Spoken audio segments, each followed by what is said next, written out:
lawmakers out there are pushing what they call a repeal amendment to the U.S. Constitution. It would basically give states a veto over Washington. Here's the text of the proposed amendment. Quote, any provision of law or regulation of the United States may be repealed by the several states, and such repeal shall be effective when the legislatures of 2/3 of the several states approve resolutions for the purpose that particularly describe the same provision or provisions of law or regulation to be repealed.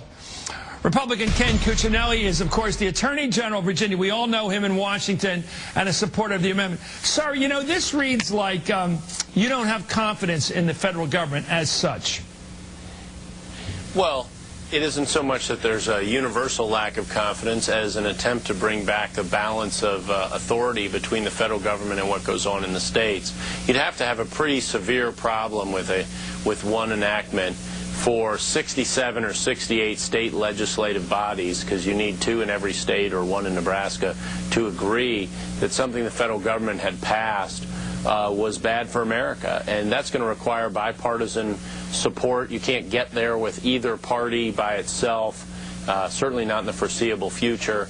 And so what it's intended to do is bring back a sense of balance, because, no, we don't have universal faith in how things operate in Washington. And for a long time, the states have been and were intended to be a laboratory of democracy, and a lot of things work better in some of the states. So it's just intended to return some of the balance of power to the states. Well, you went to law school, so I assume you know history, and the question is, I want to know why you want to rewind the clock. We had a weak structure of states coming together under the Articles of Confederation, which, of course, you know, came out after the Declaration. And then we said, no, we're not strong enough. We need to be a country. We've got to face the world as a country, not a bunch of states to get together and agree on things, but as a country. Now it seems like you want to wind that back. You think the Constitution is too strong, as ratified in the 18th century. Is that your belief? The Constitution is too strong. It gives too much authority to the federal government. You're dramatically overstating that. Overstating it. Of course, the Constitution was an enormous improvement over the Articles of Confederation. The Constitution is the great governing accomplishment of this country. That doesn't mean it's perfect, and it has been undone in the last 100 years to a certain degree. The Commerce Clause, on another basis of other arguments that I'm involved in, has grown massively. And we now have a federal government arguing that if you decide not to get in commerce, or if you decide to get in commerce, both of those can be regulated as commerce. That may ultimately prevail. And if that's the case, it seems very legitimate for the states to try and return in the direction. We don't get back to the kind of balance between states and the federal government that the founders put in place with the Constitution. This wouldn't even come close. This is a small step back in the direction of achieving that balance. That's all it is. What I see here is, look, you say 2/3 of the states. Well, that could exclude the 14 most populous states, in other words, more than half the country. You could have, if I have always lived in a big state, Pennsylvania, New York, in this area here, which is a metropolitan area. If you get down to the smaller states and the plain states, you could probably come up with 2/3 of the states that wouldn't include half the country.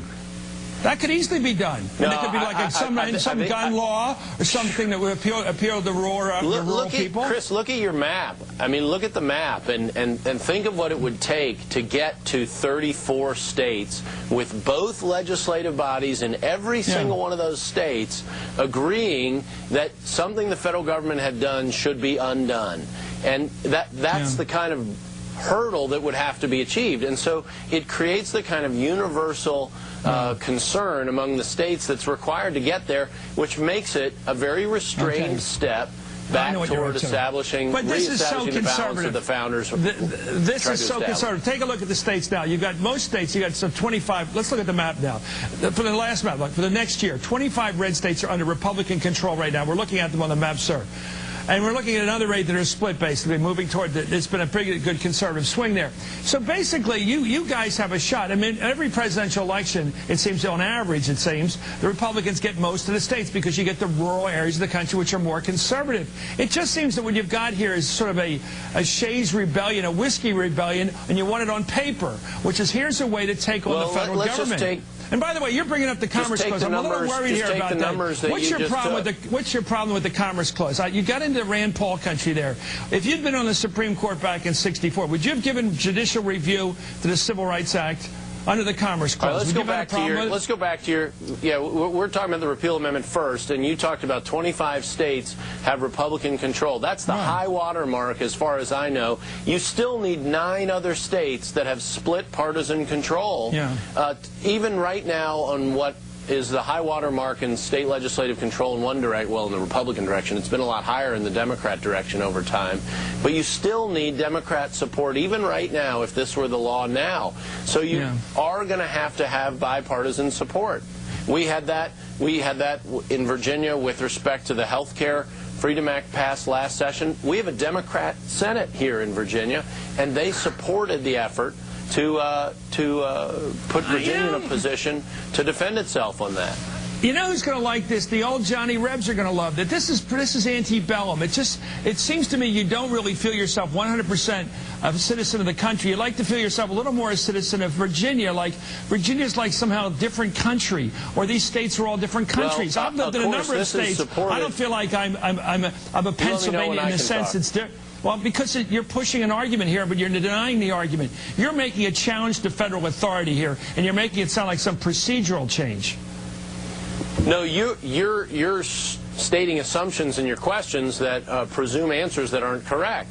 There's no question that insofar as you say that this would give states an ability to challenge certain acts of the federal government, you're absolutely correct in that respect. Does it undo our constitutional structure? Veto. Absolutely not. Absolutely not. It's completely consistent with consistent with the initial goals the founders set, and it doesn't get us anywhere near the division of authority that existed early on in this country between the federal and state governments. Back to the point of this Commerce Clause. You know, Rand Paul was out there saying the Commerce Clause was overextended in terms of judicial review of the Civil Rights Act. Do you agree with that? I'm not entirely sure what he said. I remember that was a controversy. Well, let me ask you a simple question. Is the Commerce Clause sufficient grounds? Is the Commerce Clause sufficient grounds for the Civil Rights Bill? Anybody, if somebody's engaging in business that affects interstate commerce, which is just about everybody, it's hard to imagine not doing that anymore, then yes, it's regulatable under the Commerce Clause. And we do that. And in Virginia, obviously, more than most places, we have a history where we need to be concerned about that. Why'd you bring it up then? And a lot of other people are still in Virginia. But you brought up you had a problem with the Commerce Clause the way it was used. Tell me where. Oh, well, it is so expansive. I mean, let's take the health care litigation example.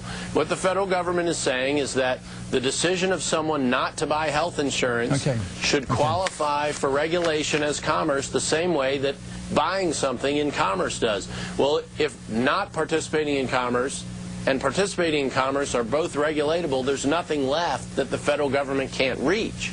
There's no government of limited power anymore. This is going to appeal to the Civil War buffs. That's what the federal government was supposed to be. This is going to appeal to the Civil War buffs from the South who love this stuff. You're really playing to the nullification crowd, it seems to be here, sir. Oh, I know this is not nullification. You're playing to those people here. Nullification is when a state...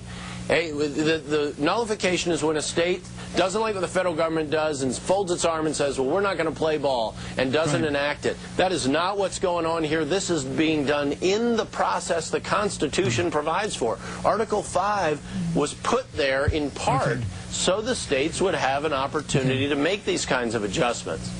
Okay, thank you so much. Attorney General of the State of Virginia, the Commonwealth of Virginia, Kenneth Cuccinelli. Thank you, sir.